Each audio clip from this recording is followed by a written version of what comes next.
இந்த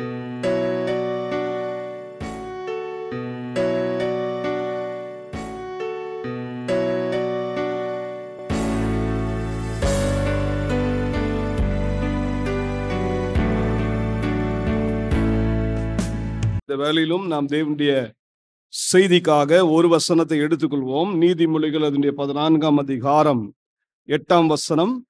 தன் வழியை சிந்தித்துக் கொள்வது விவேகியின் ஞானம், மூடர்களுடைய வஞ்சனையோ மூடத்தனம்.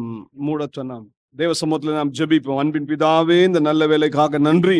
எங்கள் வழிகளை நாங்கள் சிந்தித்து ஆராய்ந்து பார்க்க கர்த்தர் உதவி செய்வீராக. உம்முடைய வசனத்தின் வெளிச்சத்திலே எங்களை ஆராய்ந்து பார்க்க கிருபை பாராட்டுவீராக. ஆண்டவரே, நாங்கள் உமக்கு பிரியமான ஒரு வாழ்க்கை வாழ எங்களுக்கு நீ கிருபை பாராட்டும். நீர் அப்படியே செய்வதற்காக நன்றி. அடியனை மறைத்து நீ வெளிப்படும். இன்னைக்கு உம்முடைய வசனத்தின் மூலமாக எங்களோட பேசும், எங்களை பலப்படுத்தும், நல்வழிப்படுத்தும், ஆசீர்வதியும். இயேசுவின் நாமத்தில் ஜெபிக்கிறோம் நல்ல பிதாவே, ஆமென், ஆமென். கர்த்தருடைய பரிசுத்த நாமத்துக்கு மகிமை உண்டாவதாக. இப்பொழுது நாம் இந்த வசனத்தை வாசித்தோம். இங்கே ஞானி சொல்கிறதை கவனியுங்கள். தன் வழியை சிந்தித்துக் கொள்வது விவேகியின் ஞானம். நமக்கு என்ன ஞானம் தேவை? விவேகியின் ஞானம் தேவைப்படுகிறதா இருக்கிறது. ஒரு மனிதனுடைய வாழ்க்கை ஜீவியம், அவனுடைய வாழ்க்கை முறை, அதுதான் வழி என்று சொல்லப்படுகிறது.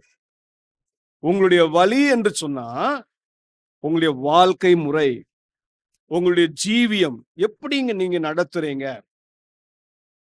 அப்போ நம்முடைய வாழ்க்கை முறையை குறித்து, நம்முடைய ஜீவியத்தை குறித்து மிகவும் கவனமாய் இருக்க வேண்டியது மிக மிக அவசியமாய் இருக்கிறது. ஏன் அப்படி சொன்னா, நாம் என்றைக்கு ரட்சிக்கப்பட்டோமோ, தேவனுடைய பிள்ளைகளா மாறிட்டோமோ, தேவன் நம்மை தம்முடைய பிள்ளையாக வேறு பிரிக்கிறார். நம்மை தம்முடைய பிள்ளையாக வேறு பிரிக்கிறதுனால இந்த சரீரம் நம்முடையது அல்ல, அது யாருடையது? கர்த்தருடையது.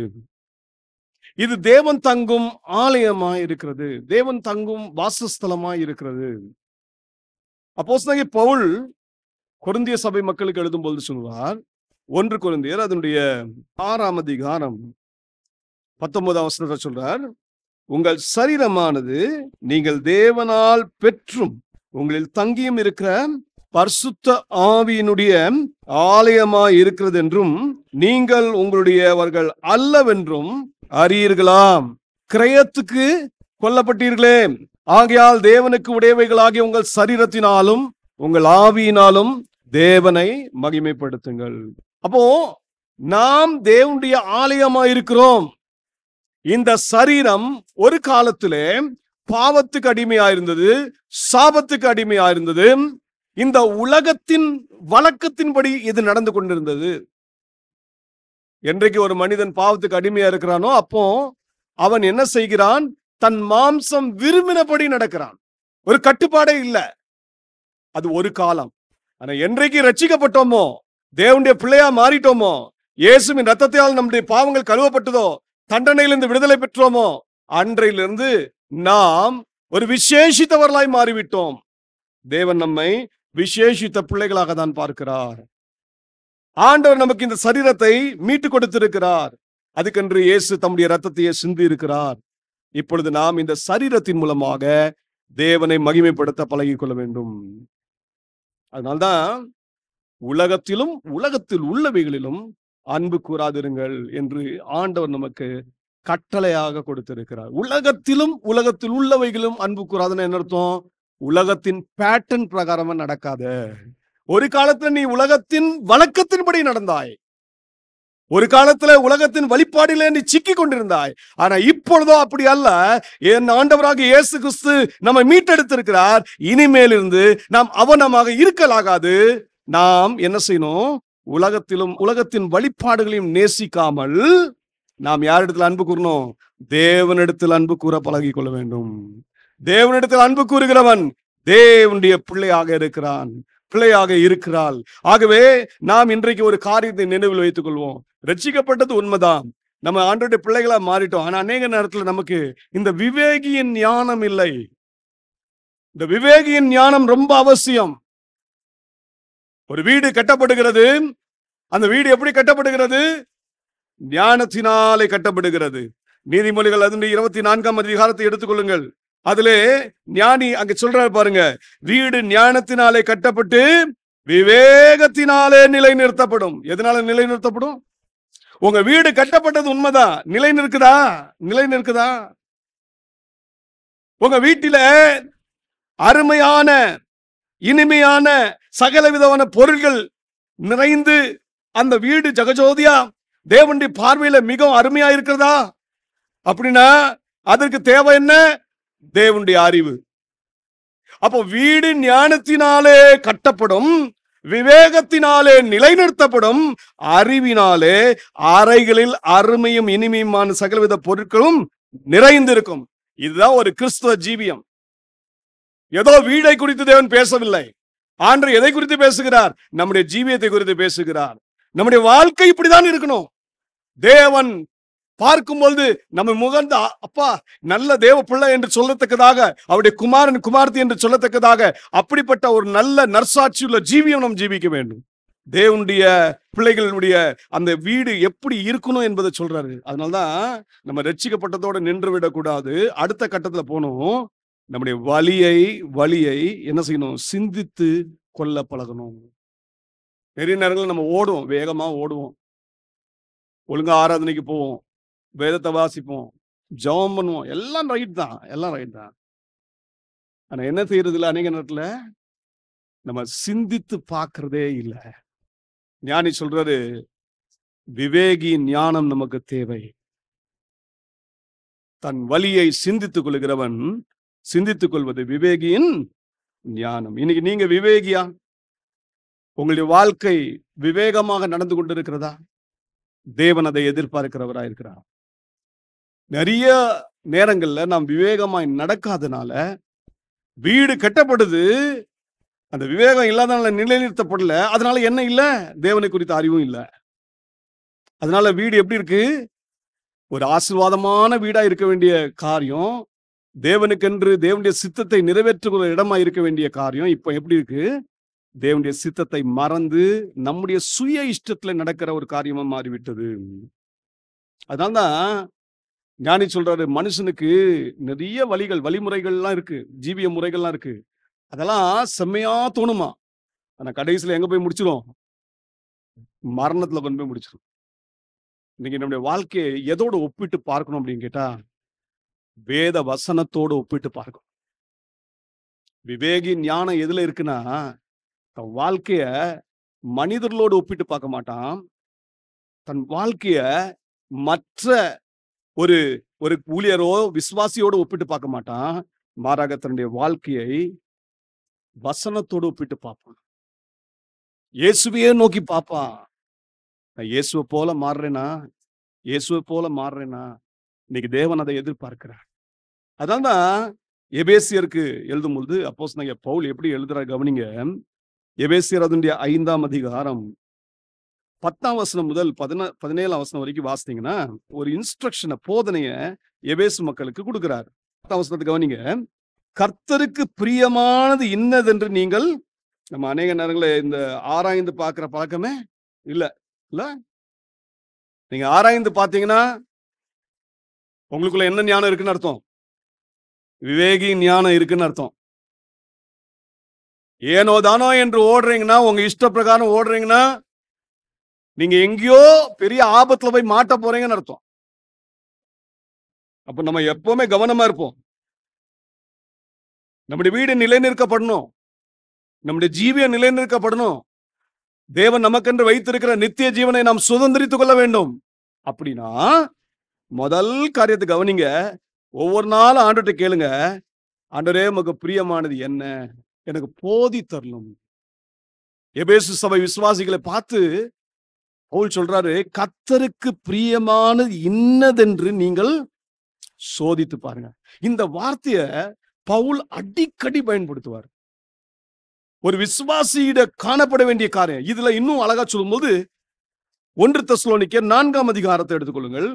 அதனுடைய 1ஆம் வசனத்துல பவுல் தெசலோனிக்கே பட்டணத்தில் உள்ள விசுவாசிகளுக்கு சொல்றாரு, அன்றியும் சகோதரரே, நீங்கள் இன்னின்ன பிரகாரமாய் நடக்கவும் தேவனுக்கு பிரியமாய் இருக்கவும் வேண்டும் என்று நீங்கள் எங்களால் கேட்டு ஏற்றுக்கொண்டபடியே அதிகமாய் தேரும்படிக்கு கர்த்தராகிய இயேசுக்குள் உங்களை வேண்டிக் கொண்டு புத்தி சொல்லுகிறோம்.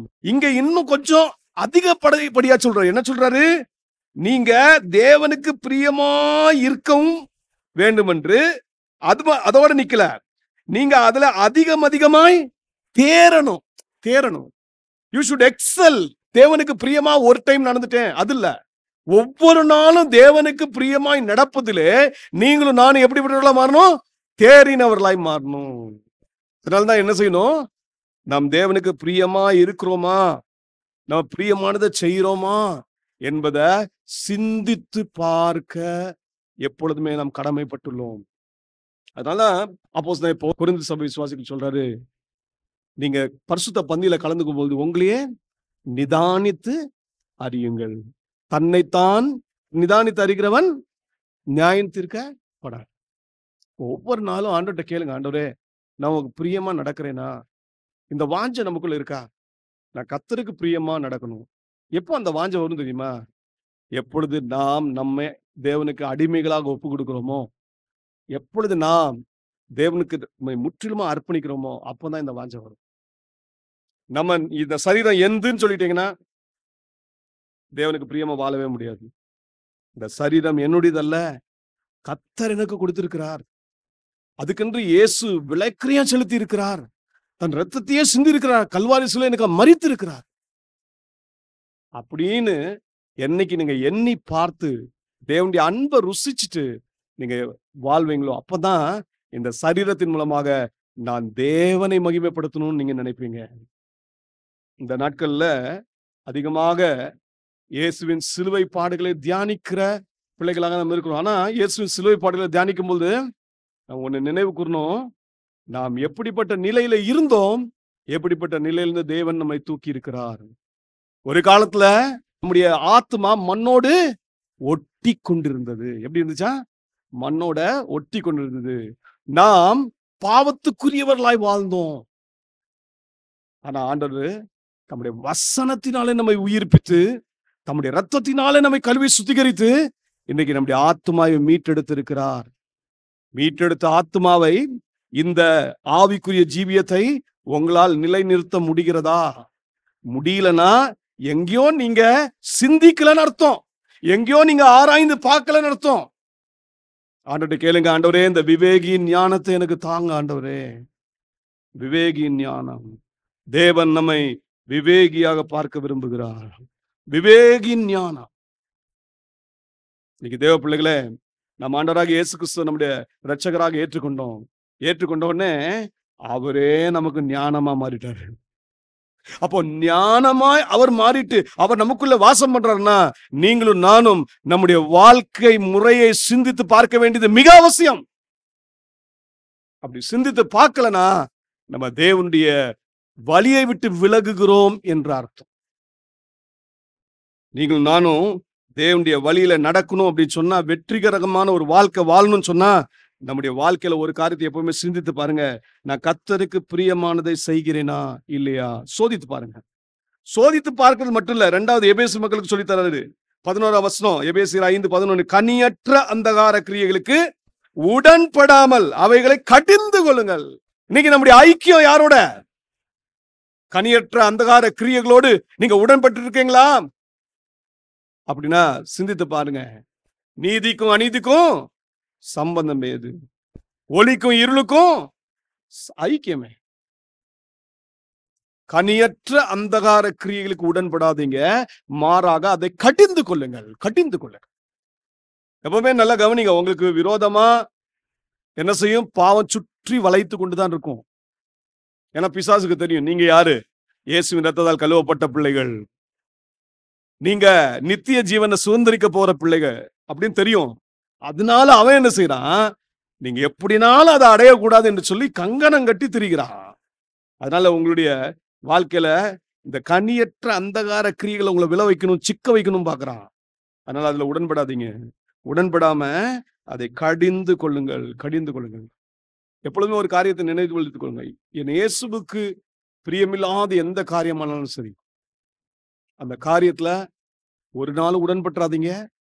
உடன்பட்டு அதுல போய் சிக்கி கெட்டு போகாதீங்க. மாறாக, ஆண்டவரே நான் அதுல உடன்படல, அதை கடிந்து கொள்ளுகிறேன் என்று சொல்றோம்.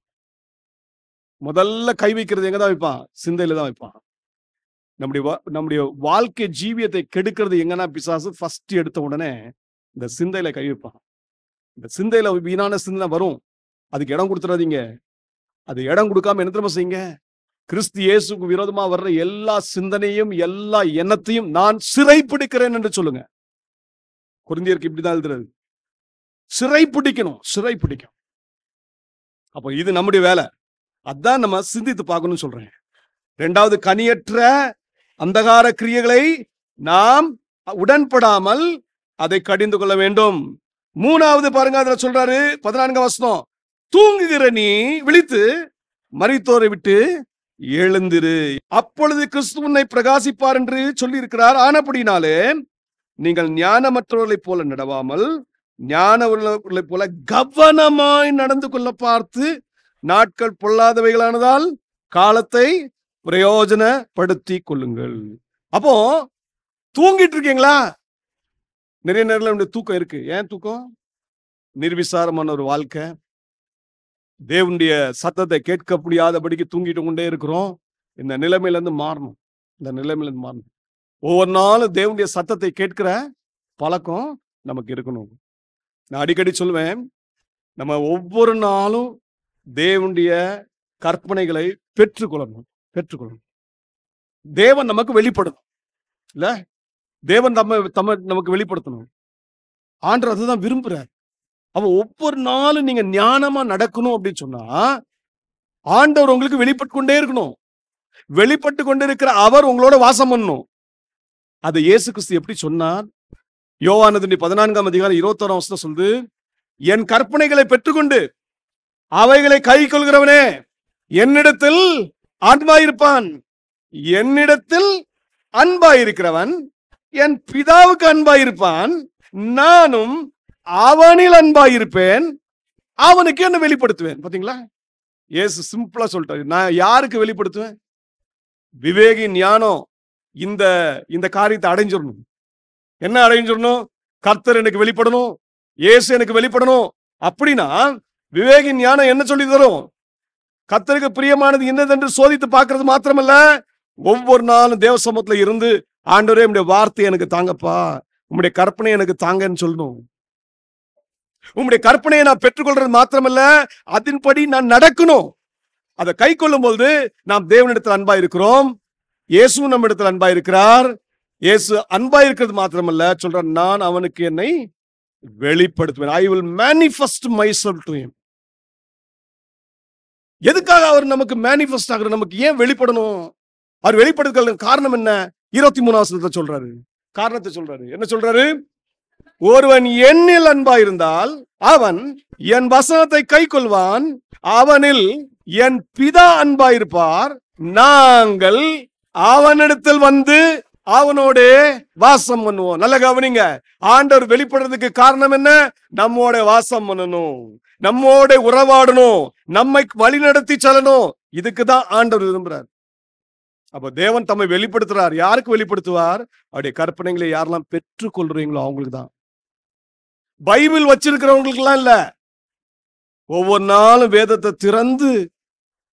திறந்த மனதோட ஒரு ஆண்டு சமூகத்துல இருந்து, ஆண்டவரே என்னோட பேசும் என்று சொல்லும் போது, ஆண்டவர் தம்முடைய வசனத்தின் மூலமாக உங்களுடைய அன்றாட அந்த வேத வாசிப்பின் பகுதியில பேசுவார்.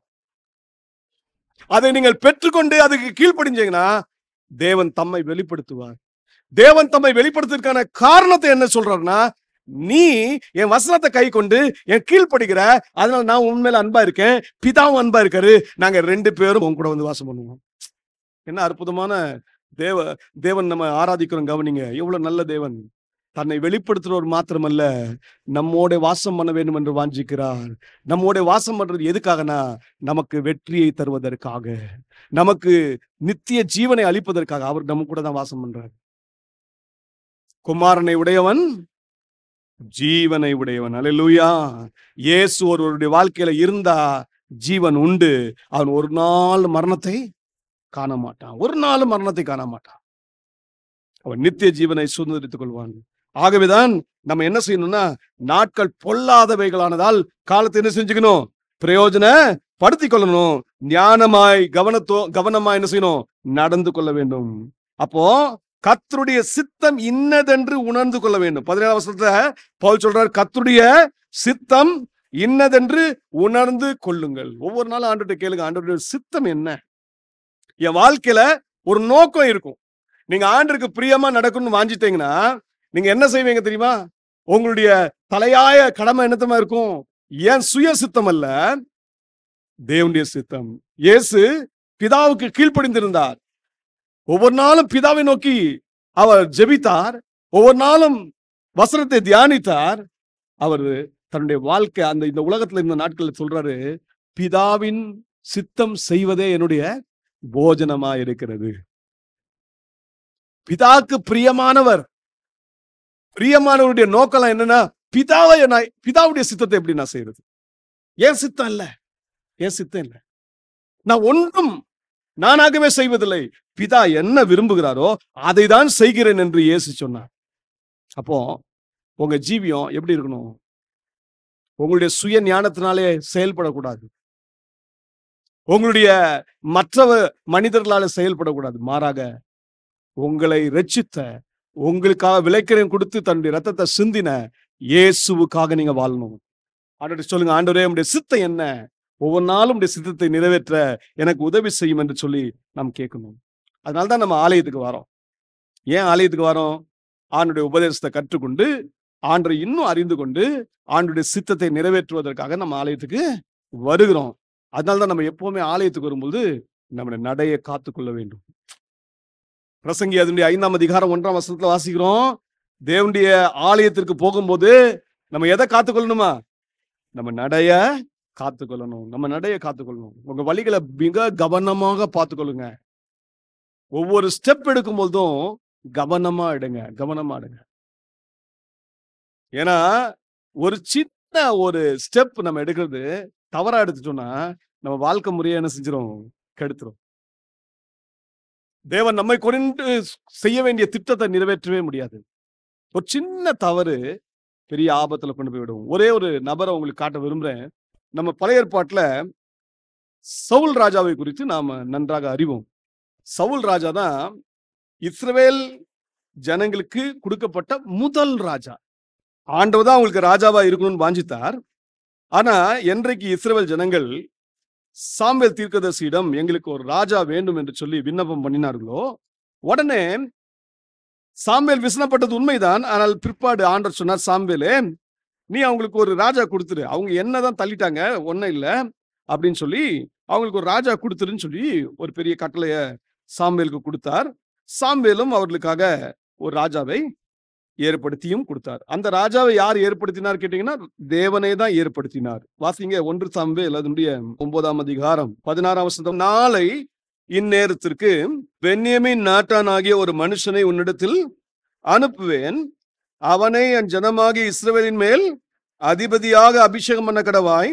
அவன் என் ஜனத்தை பெலிஸ்தரின் கைக்கு நீங்களாக்கி ரட்சிப்பான். என் ஜனத்தின் முறையிடுதல் என்னிடத்தில் வந்து எட்டினபடினால் நான் அவர்களை கடாட்சித்தேன் என்று வெளிப்படுத்தி இருந்தார். இதுதான் ஆண்டவர் சாமுவேலுக்கு சொன்ன வார்த்தை. ஆண்டவர் சொன்னார், நான் ஒரு ராஜாவை இஸ்ரவேல்ல இருக்கிற ஆயத்தப்படுத்துறேன். அவன் பேர் என்ன? சவுல். அவன் பென்யமீன் கோத்திரத்தில் இருக்கிற மனுஷன். அவனை நீ அபிஷேகம் பண்ணு. அவனை கொண்டு ஆண்டவர் ஒரு சித்தத்தை வச்சிருந்தார். என்ன சித்தம் வச்சிருந்தாரு? அவன் என் ஜனத்தை பெலிஸ்தரின் கைக்கு நீங்களாக்கி ரட்சிப்பான். இதுதான் ஆண்டவர் வைத்த ஒரு பெரிய திட்டம். இந்த சவுலை குறித்து நீங்க வாசிக்கணும்னா இன்னும் 9ஆம் அதிகாரம் 2ஆம் வசனத்தை வாசிக்கும்போது, சௌந்தரியமான ஒரு வாலிபனவன், இன்னும் சொல்ல போனா இஸ்ரவேல் புத்திரரில் அவனை பார்க்கிலும் சௌந்தரியவான் இல்லை. எல்லா ஜனங்களும் அவன் தோலுக்கு கீழா இருக்கத்தக்க உயரமுள்ளவனாய் இருந்தான். ஆகவே இவன் நல்ல வாட்டச்சாட்டமான ஒரு மனிதன். இப்படிப்பட்ட மனிதனை தான் தேவன் தேர்ந்தெடுக்கிறார், அபிஷேகம் பண்ணுகிறார். இஸ்ரவேல் ஜனத்துக்கு, சமஸ்த இஸ்ரவேல் ஜனத்துக்கு ராஜாவாக ஏற்படுத்துகிறார். முதலாவது ராஜா. எவ்வளவு பெரிய பாக்கியம் கவனிங்க. இந்த சவுல் கூட கேட்கிறான், சாமுவேல் தெரிந்து அவனை குறித்து சொல்லும்போது, உன்னை தேவன் ராஜாவாக அபிஷேகம் பண்ண விரும்புகிறார் சொன்னோனே, இந்த சவுல் என்ன தெரியுமா சொன்னா? 21 வசனத்தை கவனிங்க. நான் இஸ்ரவேல் கோத்திரங்களிலே சிறிதான பென்யமீன் கோத்திரத்தான் அல்லவா? பென்யமீன் கோத்திரத்து குடும்பங்களில் எல்லாம் என் குடும்பம் அற்பமானது அல்லவா? நீர் இப்படிப்பட்ட வார்த்தை என்று சொல்வானேன் என்றான். பாருங்க, தன்னை குறித்து சொல்றான். நான் யாரு? சாதாரண ஒரு சின்ன ஒரு பென்யமீன் கோத்திரத்து மனுஷன். அது கூட இல்ல, என் கோத்திரத்துல இருக்க குடும்பங்கள் எல்லாம், குடும்பம் நிறைய இருக்குல்ல இந்த கோத்திரத்துல, அந்த குடும்பங்கள் எல்லாம் என் குடும்பம் எப்படிப்பட்டது? அற்பமானதுன்னு சொல்றான். அவன் தான் நிலையை புரிஞ்சுட்டான். ஆனா ஆண்டவர் அப்படிப்பட்ட ஒரு மனிதனை தான் தேவன் என்ன செய்யறாரு? உயர்த்துகிறார். தேவன் புழுதியிலிருந்து தூக்கி உயர்த்துகிற தேவன். பாருங்க, ஆண்டவர் சவுல தூக்கி உயர்த்தி அவன் அபிஷேகம் பண்ணி ராஜாவாக ஏற்படுத்தினார். ஆனா இந்த மனிதன் தேவனுடைய வழியில நடக்கல. ஒரு வருஷம் கூட ஆகலைங்க, மனுஷன் தேவனுடைய வழியை விட்டு விலகிட்டாங்க. இன்னைக்கு ஆண்டவர் நம்மள புழுதியிலிருந்து தூக்கி உயர்த்துகிறவர் தான்.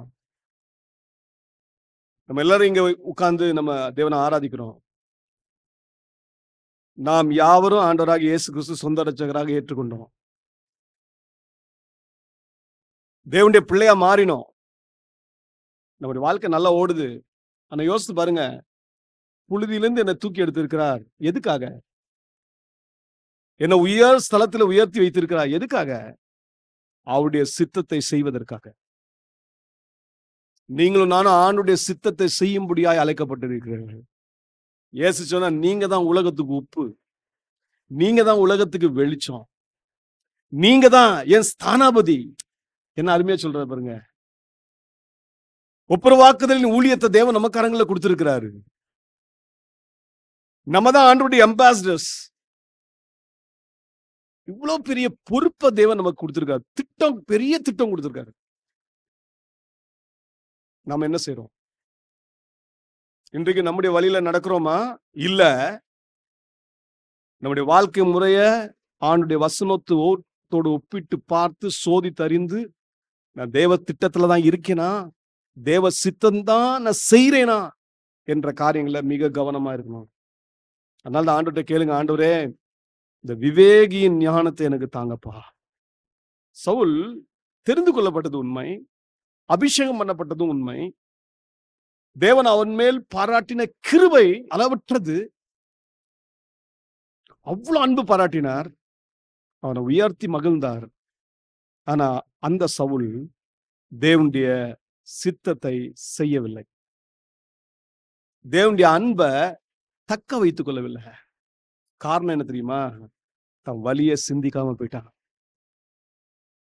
இன்னைக்கு தேவ பிள்ளைகளே, நம்முடைய வாழ்க்கையில இப்படி இருக்கா? செக் பண்ணி பாருங்க, சிந்தித்து பாருங்க. சவுலுடைய வாழ்க்கையில 2 சம்பவம் நடக்குது பாருங்க. ஒண்ணு, முதலாவது வருஷம் முடிஞ்ச உடனே நடக்கிற சம்பவம். 1 சாமுவேல் அதனுடைய 13ஆம் அதிகாரம் 1ஆம் வசனத்தை வாசிங்க. சவுல் ராஜ்யபாரம் பண்ணி 1 வருஷம் ஆயிற்று. அவன் இஸ்ரவேலை 2ஆம் வருஷம் அரசாண்ட போது என்று எழுதப்பட்டிருக்கு. போதும், நல்லா கவனிங்க. 1 வருஷம் தான் ஆச்சு, 2ஆம் வருஷம் ஸ்டார்ட் ஆகுது. இந்த நேரத்துல நீங்க கவனித்து பாத்தீங்கன்னா, பெலிஸ்தர்களுக்கு விரோதமா யுத்தம் நடக்க போகுது. இந்த நடக்கிற யுத்தத்துல தேவன் தான் திட்டம் வச்சிருந்தாரு. ஆண்டவர் என்ன சொன்னாரு? என் ஜனங்களை பெலிஸ்தரின் கையிலிருந்து இவன் என்ன செய்வான்? மீட்டு எடுப்பான், ரட்சிப்பான் அப்படின்னு தான் சொன்னார். அதுக்கு தான் இவனை ராஜாவை வச்சிருக்காரு. அப்போ ஆண்டவர் சாமுவேல் தீர்க்கதரிசியின் மூலமாக சவுல்ட்ட என்ன சொன்னார்னா, நீ 7 நாள் காத்துரு. இந்த சவுல் வெயிட் பண்ணா சாமுவேல் வருவாருன்னு எதிர்பார்த்தா அவர் வரல. 7 நாள் ஆச்சு, வரல. பாருங்க, கொஞ்சம் வசனத்தை வாசி. 8ஆம் வசனம். அவன் தனக்கு சாமுவேல் குறித்த காலத்தின்படி 7 நாள் மட்டும் காத்திருந்தான். சாமுவேல் கில்காலுக்கு வரவில்லை. ஜனங்கள் அவனை விட்டு சிதறி போனார்கள். அப்பொழுது என்ன செஞ்சிட்டான் சவுல்? சர்வாங்க தகன பலியையும் சமாதான பலியையும் எண்ணி இடத்தில் கொண்டு வாருங்கள் என்று சொல்லி சர்வாங்க தகன பலியை செலுத்தினான். கவனிங்க, இவருடைய வேலை என்னையும் அதான் செஞ்சிருக்கணும். காத்திருக்கணும்னு ஆண்டவர் ஒரு கட்டளை கொடுத்துட்டாரு. காத்திரு. அநேக நேரங்கள்ல நாம் நம்முடைய வழியை தெரிந்து கொள்கிறோம், ஆண்டவருடைய வழி அல்ல. அதனாலதான் வழியை சிந்தித்து பாருங்கன்னு சொல்றேன். தேவன் சில நேரங்களில் நம்ம காத்திருக்கும்படியா சொல்லுவாரு. இந்த காத்திருக்கிற நேரத்தை நீங்க அசட்டை பண்ணிடக்கூடாது. சவுல்கிட்ட சொல்றாரு, சவுலே உன்னை நான் தெரிந்து கொண்டேன், நான் தான் உன்னை அபிஷேகம் பண்ணேன். அதே சாமுவேல் தீர்க்கதரிசிலாம் தேவன் சொல்றாரு, எனக்கு காத்திரு, 7 days வெயிட் பண்ணு. இவர் பாக்குறாரு, பெலிஸ்தர்கள் படையோட வந்துட்டாங்க, பெரிய சேனை வந்துருச்சு. அடுத்த சைடு ஜனங்கள் என்ன செய்றாங்க, சிதறி போறாங்கன்னு பார்த்த உடனே இவர் தன்னுடைய சொந்த ஞானத்தை பயன்படுத்திட்டார். ஆண்டுடைய வார்த்தையின் மேல கவனம் இல்ல, ஆண்டுடைய கட்டளையின் மேல கவனம் இல்ல, ஜாக்கிரதையா இல்ல. என்ன நடந்துச்சு கவனித்து பாருங்க. சாமுவேல் அப்ப இவர் செலுத்தி முடிக்கிறாரு, பலி செலுத்தி முடிக்கிறாரு. யார் வந்துட்டார்? சாமுவேல் வந்துட்டார். பலி செலுத்துற வேலை யாருது? ஒரு ராஜாவுடைய வேலை இல்ல. ராஜா பலி செலுத்த கூடாது. இது சாமுவேல் செய்ய வேண்டிய வேலை. தேவனுடைய தீர்க்கதரிசியை தேவன் பயன்படுத்துகிறார். வெயிட் பண்ணு சொன்னா வெயிட் பண்ணிருக்கணும்.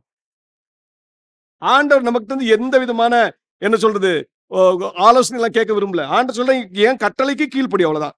காத்திரு. இவன் செய்யல.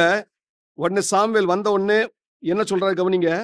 சாமுவேலை இவன் சந்திக்கிறான், வந்தனை செய்ய போனா உடனே சாமுவேல் என்ன சொன்ன வார்த்தையை கவனிங்க. நீர் செய்தது என்ன என்று சாமுவேல் கேட்டான் என்று வாசிக்கிறோம். நீர் செய்தது என்ன? மதீனமான காரியத்தை செய்து விட்டீரே. காத்திருக்க சொன்னேன், கர்த்தருடைய கட்டளைக்கு நீங்க காத்திருக்கவில்லை. அதுக்கு உடனே சவுல் என்ன செய்யறாரு தெரியுமா? சொல்றாரு, ஜனங்கள் என்னை விட்டு சிதறி போகிறதையும் குறித்த நாட்களின் திட்டத்திலே நீ வராததையும் பெலிஸ்தர் மிக்மாசிலே கூடி வந்திருக்கிறதையும் நான் கண்டபடியினாலே கில்காலில் பெலிஸ்தர் எனக்கு விரோதமாய் வந்து விடுவார்கள் என்றும் நான் இன்னும் கர்த்தருடைய சமூகத்தை நோக்கி விண்ணப்பம் பண்ணவில்லை என்றும் எண்ணி துணிந்து சர்வாங்க தகன பலியை செலுத்தினேன் என்றான். கவனித்தீங்களா? சவுலுடைய பிரதியுத்தரம் என்னன்னு பாத்தீங்களா? சாமுவேல் கேட்கிறார், என்னப்பா செஞ்சிட்ட? பதில் சொல்றான், எல்லா ஜனங்களும் சிதறி போறாங்க, நீர் வருவதற்கு தாமதமாயிருச்சு. அதனால எதை பார்த்தாரு இவரு? சூழ்நிலையை பார்த்தாரு. அநேக நேரங்கள்ல மனிதன் ஏன் கொஞ்சம் மதியற்றவனாய் மாறுறான்னு கேட்டீங்கன்னா, ஞானமற்றவனாய் மாறுறான்னு கேட்டீங்கன்னா, ஏன் விவேகம் இல்லாம இருக்குன்னா காரணம் என்னன்னா, சூழ்நிலையை பார்க்கறான். ஒரு நாள் சூழ்நிலையை பார்க்காதீங்க, கர்த்தர் கொடுத்த வார்த்தையை நம்புங்க. கர்த்தர் காத்திருக்க சொன்னார்னா காத்திருங்க.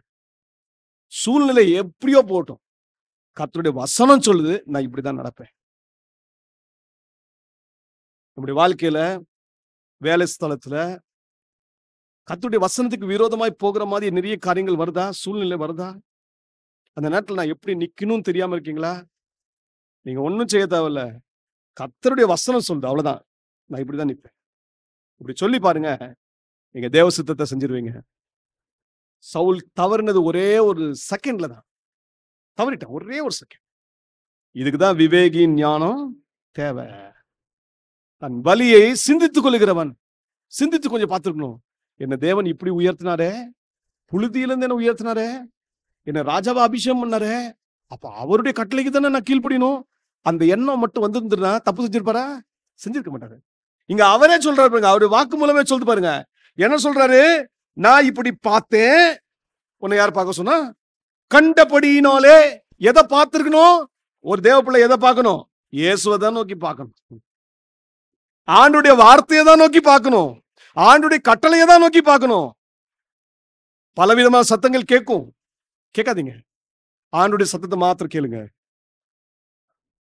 இவன் வேற சத்தத்தை கேட்டதுனால, வேற காரியத்தை கண்டதுனால என்ன செஞ்சிட்டான் பாருங்க. அடுத்த லெவல்ல போறது பாருங்க. கர்த்தருடைய சமூகத்தை நோக்கி இன்னும் விண்ணப்பம் பண்ணலன்னு சொல்லிட்டு என்ன செஞ்சாரா? துணிந்து தகுந்தபடியா என்ன செஞ்சிட்டாரா? அடுத்தது இவரே துணிந்து செய்யறாரு. பாத்தீங்களா? இன்னைக்கு துணிகரமாக பாவம் செய்வோம். எப்ப தெரியுமா? கொஞ்சம் வழி விலகிட்டா அடுத்து துணிகரமான பாவம் வந்துடும். இந்த துணிகரமான பாவத்துல போய் இந்த சவுல் விழுறாரு. அப்பதான் சாமுவேல் சொல்றாரு, சவுலே, நீ புத்தினமாய் செய்தீர், உம்முடைய தேவனாகிய கர்த்தர் உமக்கு விதித்த கட்டளையை கை கொள்ளாமற் போனீர். மற்றபடி கர்த்தர் இஸ்ரவேலின் மேல் உம்முடைய ராஜ்யபாரத்தை என்றைக்கும் ஸ்திரப்படுத்துவார் அப்படின்னு சொல்லிட்டு ஒரு துக்ககரமான காரியத்தை சொல்றார். இப்போதோ உம்முடைய ராஜ்யபாரம் நிலை நிற்காது. கர்த்தர் தம்முடைய இருதயத்துக்கு ஏற்ற ஒரு மனுஷனை தமக்கு தேடி அவனை கர்த்தர் தம்முடைய ஜனங்கள் மேல் தலைவனாயிருக்க கட்டளையிட்டார். கர்த்தர் உமக்கு விதித்த கட்டளையை நீர் கை கொள்ளவில்லையே என்று சொன்னார். அதனால நான் அடிக்கடி சொல்றேன், கர்த்தருடைய கற்பனைகளை பெற்றுக்கொள்றீங்களா, கடைப்பிடிங்க. பெற்றுக்கொண்ட உடனே அதை கடைப்பிடிக்காதபடிக்கு பல டிஸ்ட்ராக்ஷன்ஸ் வரும், பல காரியங்கள் சூழ்நிலைகளை உங்களை பாதிக்கும். அதுக்கு இடம் கொடுத்துறாதீங்க. கர்த்தருடைய கற்பனையை பெற்றுக்கொண்டீங்கன்னா, இது தேவனுடைய வார்த்தை என்று மதிப்பு கொடுத்தீங்கன்னா உடனே சரண்டர் ஆயிருங்க, உடனே கீழ்ப்படிஞ்சிருங்க. கர்த்தர் தம்மை வெளிப்படுத்துவார், உங்களுக்கு வழியை காட்டுவார், அவர் உங்களோட வாசம் பண்ணி வெற்றிய தருவார். இன்னைக்கு நம்ம எப்படி இருக்கோம்? சவுலுடைய வாழ்க்கையில ஒரே வருஷத்துல வழி விலகிட்டார், விவேகி ஞானம் இல்லாமல் போயிட்டாரு. அதனாலதான் ஆண்டவர் கேட்கிறார், நீ மதியினா போயிட்டியப்பா. 13ஆம் வசனம், புத்தீனமாய் செய்து. விவேகம் போச்சா? புத்தீனமாய் செய்து. எவ்வளவு நேரம் ஆச்சுன்னு சொல்லுங்க? செகண்ட்ஸ் தான், செகண்ட்ஸ். நம்ம கீழே விழுவதற்கும் மேல உயர்ந்த இடத்திலேயே தக்க வைத்துக் கொள்வதற்கும் இடைவெளி ரொம்ப சின்னது. உங்க கண்ணெல்லாம் எதை தான் பார்க்கணும்? கர்த்தருடைய கற்பனை, கர்த்தருடைய வார்த்தை, ஆண்டவரையே நோக்கி பார்க்கணும். ஒரு நாளும் கண்ணை மாத்திராதீங்க. ஆண்டவர் சொன்ன வார்த்தைக்கு அப்படியே கீழ்ப்படிங்க. கீழ்ப்படிஞ்சீங்கன்னா தேவன் உங்கள்ட்ட அன்பா இருப்பார். தேவன் உங்கள்ட்ட அன்பா இருந்தா நீங்க நல்ல நல்ல வெற்றியான ஒரு வாழ்க்கை வாழ முடியும். ஏன்னா இயேசு நம்மோட இருந்தா வெற்றி நிச்சயம். அப்போ சவுலுடைய வாழ்க்கையில பாருங்க, முதல் தவணை இப்படி ஆயிடுச்சு. ரெண்டாவது இன்னொரு சான்ஸ் அவனுக்கு கிடைக்குது. அந்த சான்ஸ்ல என்ன செய்யறாரு கவனிங்க. இதே 1 சாமுவேல் 15ஆம் அதிகாரத்துல தேவன் சவுல ராஜாவாக அபிஷேகம் பண்ணி வைத்து உயர்த்தினார். எதுக்காக? அவருடைய திட்டத்தை நிறைவேற்றுவதற்காக சொன்னேன். பெலிஸ்தரிலிருந்து இஸ்ரவேலை காக்கும்படிக்காக. இன்னொன்னு திட்டம் ஆண்டவருக்கு இருந்துச்சு. என்னது? அமலேக்கியர்களை முற்றிலுமாய் சங்கரிக்கணும் அப்படின்னு ஆண்டவர் நினைச்சார். ஏன் இந்த அமலேக்கியர்கள் மேல கர்த்தர் இவ்வளோ கோபமா இருக்கிறார் அப்படின்னு கேட்டீங்கன்னா, இந்த அமலேக்கியர்கள் செய்த காரியத்தை ஆண்டவர் மீண்டும் மீண்டும் சொல்லாமல் இல்லை. என்ன சொன்னார்? உபாகமம் அதனுடைய 25ஆம் அதிகாரம் அதனுடைய 17ஆம் வசனம் 18ஆம் வசனத்தை வாசிங்க. எகிப்திலிருந்து புறப்பட்டு வருகிற வழியிலே அமலேக்கு தேவனுக்கு பயப்படாமல் உனக்கு எதிராக வந்து நீ இளைத்து விடாய்த்திருக்கையில் பின் வருகிற உன் பாளையத்தில் உள்ள பலவீனரை எல்லாம் வெட்டினான் என்பதை நினைத்திரு. இது யாருக்கு சொன்னார்னா, இஸ்ரவேல் ஜனங்களுக்கு ஆண்டவர் சொல்றார். தம்முடைய தாசன் மோசேயின் மூலமாக சொல்றார். ஏன்னா இந்த அமலேக்கு என் ஜனங்களுக்கு விரோதமாய் செய்த காரியத்தை நான் நினைத்திருக்கிறேன். இந்த அமலேக்கு என்ன திரும்ப செய்தான்? யாத்திரையாம் 17ஆம் அதிகாரத்தை வாசித்து பாருங்க. இஸ்ரவேல் ஜனங்கள் ரெவிதீமில இருக்கிறாங்க. அங்க அதுக்கு முன்னாடி பாத்தீங்கன்னா தண்ணீர் பிரச்சனை வருது. அதுல அங்க ஒரு முறுமுறுக்கிறாங்க. தேவன் அவங்களுக்கு தண்ணீரை கொடுக்கிறார். எல்லாம் நடந்தது. இந்த ரெவிதீமில இருக்கும்போது தான் இந்த அமலேக்கியர்கள் வந்து வழி மறிக்கிறார்கள். இவங்க இஸ்ரவேல் ஜனங்களுக்கு விரோதமா செயல்படுறாங்க. செயல்பட்ட உடனே ஆண்டவர் மோசே எழுப்புகிறார். மோசையும் யோசுவா வந்து யுத்த களத்துல போறார். மோசே மலையின் உச்சியில போய் ஜெபம் பண்றார். அப்போ மோசேயினுடைய கைகள் உயர்ந்திருக்கும் போது அமலேக்கியர்கள் தோற்கடிக்கப்பட்டார்கள். யோசுவா அவங்களை முற்றிலுமாய் அவங்களுக்கு விரோதமாய் எழுப்பி அவங்களை என்ன தோற்கடிக்கிறார். அந்த இடத்துலதான் மோசே யெகோவா நிஸ்ஸி என்று சொல்லி ஆண்டவரை மகிமைப்படுத்துகிறார். இந்த காரியத்தை ஆண்டவர் நினைவுல வைத்துட்டே இருந்தார். ஏன்னா இஸ்ரவேல் பலவீனரா இருந்தாங்க, விடாய்த்து இருந்தாங்க, களைத்து போயிருந்தாங்க. அந்த நேரத்துல பின்னால வந்து அடிக்கிறான். ஆண்டருக்கு இது சுத்தமா பிடிக்காது. சத்ரு எப்பவுமே தேவ பிள்ளைகளை அடிக்கணும்னா முன்னாடி வந்து அடிக்க மாட்டான். எப்படி அடிப்பான்? பின்னாடி வந்து தான் அடிப்பான். ஞாபகத்துல வச்சுக்கோ, கோழைகள் தான் பின்னாடி வந்து அடிக்கிற பழக்கம். முதுகுல குத்துற பழக்கம் கோழைகளுக்கு தான் உண்டு. ஒரு வீரனுடைய அடையாளம் அல்ல. சத்ரு எப்பொழுதுமே இப்படிதான் செய்வான். நமக்கு விரோதமான காரியம். அவன் யாரு? திருடன். அவன் திருடன். அவன் திருடன், கொல்லவும் அழிக்கவும் வருகிறான் என்று வேறொன்றுக்கும் வரான். வஞ்சிப்பான், நம்மளை தந்திரத்துல போய் மாட்ட விடுவான். இது கோழைத்தனம். ஆண்டவர் இதை பார்த்தாரு. அமலேக்கியர்கிட்ட இந்த குணம் இருக்கு. அதனால இந்த சங்கரிக்கும்படியாய் நிர்ணயம் பண்ணிட்டார். முற்றிலுமா இவங்களை காலி பண்ணிடணும். ஏன்னா இவங்களுடைய எண்ணங்கள், இவங்களுடைய கிரியைகள் எல்லாம் தேவனுடைய சிங்காசனத்துக்கு விரோதமா எழும்பிற்று. அதனால்தான் சவுல் ராஜாட்ட இந்த வேலையை கொடுக்கிறார். என்ன கொடுத்தாருன்னா, சவுலே, நீ இந்த அமலேக்கியர்களை என்ன செய், நிக்கிரகம் பண்ணு. பாருங்க, 1 சாமுவேல் 15ஆம் அதிகாரம் அதனுடைய 2ஆம் வசனத்துல பாருங்க, சேனைகளின் கர்த்தர் சொல்லுகிறது என்னவென்றால், இஸ்ரவேலர் எகிப்திலிருந்து வந்தபோது அமலேக்கு அவர்களுக்கு வழிமறித்த செய்கையை மனதிலே வைத்திருக்கிறேன். இப்போதும் நீ போய் அமலேக்கை மடங்கடித்து அவனுக்கு உண்டான எல்லாவற்றையும் சங்கரித்து அவன் மேல் இரக்கம் வைக்காமல் புருஷனையும் ஸ்திரீகளையும் பிள்ளைகளையும் குழந்தைகளையும் மாடுகளையும் ஆடுகளையும் ஒட்டகங்களையும் கழுதைகளையும் கொன்று போட கடவாய் என்கிறார் என்று சொன்னான். இது கட்டளையா சாமுவேல் மூலமாக சவுலுக்கு கிடைச்சது. ஆனா என்ன நடந்துச்சு? இதுக்கு பிறகு நீங்க பாத்தீங்கன்னா சண்டை போடுவாங்க. அமலேக்கர்கள் மேல அவர் யுத்தம் பண்ணுவார், எல்லாம் நடக்கும். ஆனா என்ன திரும்ப செஞ்சிருவாரு? அமலேக்கருடைய ராஜாவை காப்பாத்திடுவாரு. சவுல் என்ன செய்வார் கவனிங்க, 8ஆம் வசனம். அமலேக்கியரின் ராஜாவாகிய ஆகாசை உயிரோட பிடித்தான், ஜனங்கள் யாவரையும் பட்டய கருக்கினாலே சங்காரம் பண்ணினான். கவனிச்சீங்களா இங்க 2 வார்த்தைய? உயிரோட ஒருத்தனை பிடிச்சிட்டான், மீதி எல்லாரையும் சங்காரம் பண்ணினான். எதுக்காக இது செஞ்சான்?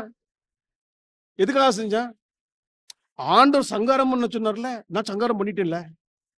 தனக்கு சுய ஒரு நம்ம சில டைம் நமக்கே திருப்தி ஏற்படுத்தணும், அதுக்காக செய்யற வேலை. ராஜாவை உயிரோட வச்சுட்டான். ஆண்டவர் என்ன சொன்னாரு? எல்லாரையும் சங்காரம் பண்ணுன்னு சொன்னாரு. இவன் யார பிரதானமா வச்சுட்டான், காப்பாத்திட்டான்? ராஜாவை காப்பாத்திட்டான். புத்திசாலின்னு நினைச்சிட்டான். நம்ம ஆண்டவரை ஏமாத்த முடியாது. இவன் செய்ய வேண்டிய வேலை என்ன? ராஜாவையும் சங்காரம் பண்ணிருக்கணும். ராஜாவை காப்பாத்தி வச்சுக்கிட்டான். யார சங்காரம் பண்ணிட்டான்? ஜனங்களை சங்காரம் பண்ணான். இன்னும் அடுத்த வேலை செய்யறான் பாருங்க. இவன் செஞ்ச காரியம், சவுல் ஜனங்களையும் ஆகாகிய ஆடு மாடுகளில் முதல் தரமானவைகளையும் 2ஆம் தரமானவைகளையும் ஆட்டுக்குட்டிகளையும் நலமான எல்லாவற்றையும் அழித்து போட மனதில்லாமல் தப்ப வைத்து அற்பமானவைகளும் உதவாதவைகளுமான சகல வஸ்துக்களையும் முற்றிலும் அழித்து போட்டான். தேவன் ஒரு கட்டளையை கொடுக்கிறாரு. அந்த கட்டளைக்கு இவனுக்கு கீழ்ப்படிய மனசு இல்ல, மனம் இல்ல. என்ன செஞ்சிட்டான்? செஞ்ச மாதிரியும் காட்டுறான், ஆனா செய்யவும் இல்ல. ராஜா விட்டுட்டான், ஜனங்களை சங்கரிக்கிறான். கொழுமையான ஆடுகளை தக்க வச்சுக்கிட்டான், எதை அடிச்சு போட்டான்? அற்பமானவைகளை உதவாதவைகளை சகல வஸ்துக்களையும் என்ன செஞ்சிட்டான்? அழித்து போட்டான். இப்போ இந்த வேலையை முடிச்சிட்ட உடனே சவுல் கிட்ட இப்போ சாமுவேல் வரார், தீர்க்கதரிசி வரார். தீர்க்கதரிசி வந்த உடனே என்ன சொல்றாரு கவனிங்க.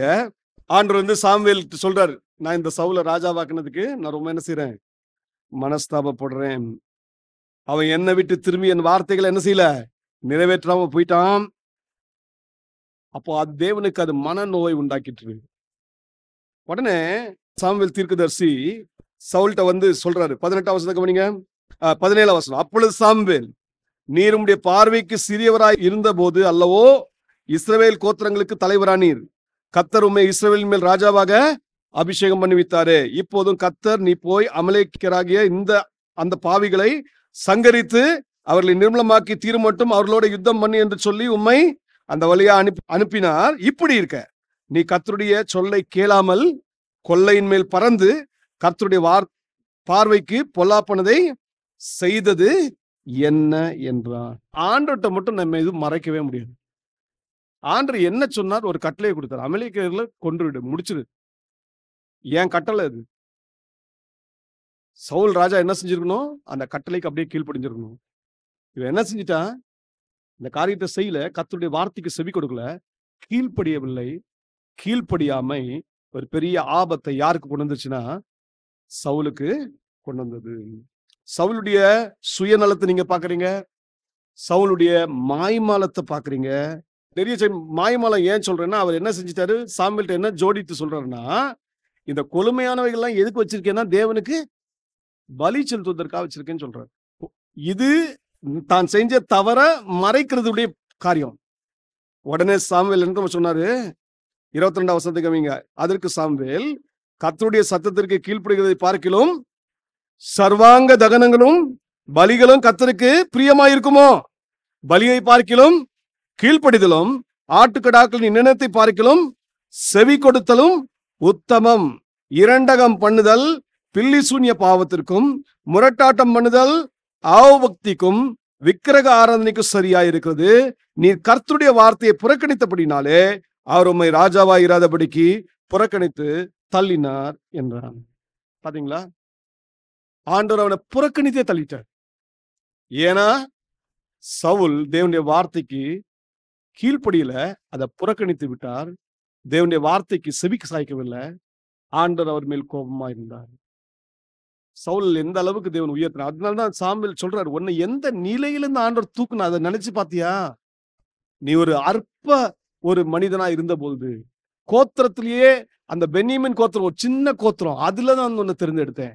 அதுல இருக்கிற குடும்பங்கள்ல உன் குடும்பம் அற்பமான குடும்பம், அதுல இருந்து ஒன்னு தேர்ந்தெடுத்தேன். கொஞ்சம் யோசித்து பாத்தியா? ஆதி நிலையை யோசிக்காதனால சவுல் தன் இஷ்ட பிரகாரமாக நடந்து விட்டான்.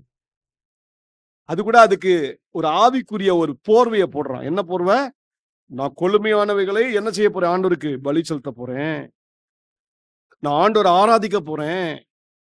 ஆண்டவருக்கு இந்த மாதிரி மாய்மாலம் பிடிக்கவே பிடிக்காது. நல்ல கவனிங்க, நீங்க தேவனுடைய வார்த்தைக்கு உடனுக்குடனே கீழ்ப்படியதுதான் தேவன் விரும்புகிற காரியம். நல்லா ஆராதிக்கிறேன், நல்லா தொழுது கொள்றேன், நல்ல ஊழியம் செய்யறேன், இது இல்ல. நீங்க ஆண்டவருடைய வார்த்தைக்கு எவ்வளவு கீழ்ப்படிறீங்க, இதை வச்சுதான் நீங்க ஆண்டவருடைய சமூகத்தில் நிலைத்திருக்க முடியும். அதனால்தான் விவேகியின் ஞானம் நமக்கு தேவை. சவுல் தன்னுடைய வாழ்க்கையை நிதானித்து பார்க்கல, சிந்தித்து பார்க்கல. அதனால தேவன் அவரை தெரிந்து கொண்டது உண்மைதான். தேவன் அவரை கொண்டு செய்ய வேண்டிய அவருடைய திட்டம், அவருடைய சித்தம் சவுலால நிறைவேற்ற முடியல. இன்னைக்கு நம்முடைய நிலைமை எப்படி இருக்கு? ஆண்டவர் சொல்றாரு, நாட்கள் பொல்லாதவைகளானதால் காலத்தை பிரயோஜனப்படுத்திக்கொள், கர்த்தருக்கு சித்தமானது இன்னதென்று அறிந்து செயல்படு. ஆண்டவர் நமக்கு அதான் விரும்புறார். இன்னைக்கு தேவன் நம்மை தெரிந்து கொண்டிருக்கிறார், பரிசுத்தமாக்கி இருக்கிறார், அபிஷேகம் பண்ணி இருக்கிறார். இன்னைக்கு நம்முடைய நடக்கைகள் எல்லாம் கர்த்தருடைய பார்வையில பிரீதியா இருக்கணும், அவருடைய சித்தத்தை செயல்படுத்துகிறதா இருக்கணும். இன்னைக்கு தேவன் அந்த கிருபைகளை நமக்கு தருவாராக. அதனால மீண்டும் அந்த நீதிமொழிகள் 14ஆம் அதிகாரம் 8ஆம் வசனத்தை கொஞ்சம் வாசிக்கலாமா? தன் வழியை சிந்தித்துக் கொள்வது விவேகியின் ஞானம். இன்னைக்கு இந்த வசனத்தை கேட்டீங்க, வீட்டுல போய் தியானிச்சு பாருங்க. நான் சிந்தித்து பாக்குறேன்னா, ஓட்டம் ஓடுறீங்க, உண்மைதான், ஓடுங்க. அந்த ஓட்டம் என் தேவன் பார்வையில பிரீதியா இருக்கா? என் தேவன் விரும்புகிற காரியம் உங்கள் மூலமாக செய்ய முடியுதா? தேவனுடைய திட்டம் நிறைவேறுதா? யோசித்து பாருங்க. அது செஞ்சீங்கன்னா உங்க வாழ்க்கை ஓட்டம் வெற்றியாய் முடியும். அப்ப நீங்களும் நானும் அப்போஸ்தலனாகிய பவுல் போல சொல்லலாம், நல்ல போராட்டத்தை போராடினேன், விசுவாசத்தை காத்து கொண்டேன், இது முதல் எனக்காக என்ன இருக்கு? நீதியின் கிரீடம் வைக்கப்பட்டிருக்கு. பவுல் சொல்லும் போது சொல்வாரு, இது எனக்காக மாத்திரம் இல்ல, என்னை போல விசுவாச போராட்டத்தில் இருக்கிற ஒவ்வொரு பிள்ளைகளுக்கும், தங்களுடைய விசுவாசத்தை காத்துக்கொண்ட ஒவ்வொரு பிள்ளைகளுக்கும், ஜெயம் எடுத்த ஒவ்வொரு பிள்ளைகளுக்கும் இந்த நீதியின் கிரீடம் காத்து கொண்டு இருக்கிறது. விவேகின் ஞானம் நமக்கு தேவை. ஆண்டவர் பார்த்து சொல்லுவோம், ஆண்டவரே என் வழியை சிந்தித்து பார்க்க எனக்கு உதவி செய்யுங்க, எனக்கு ஞானம் தாங்க. விவேகத்தினால் வீடு நிலை நிறுத்தப்படும்.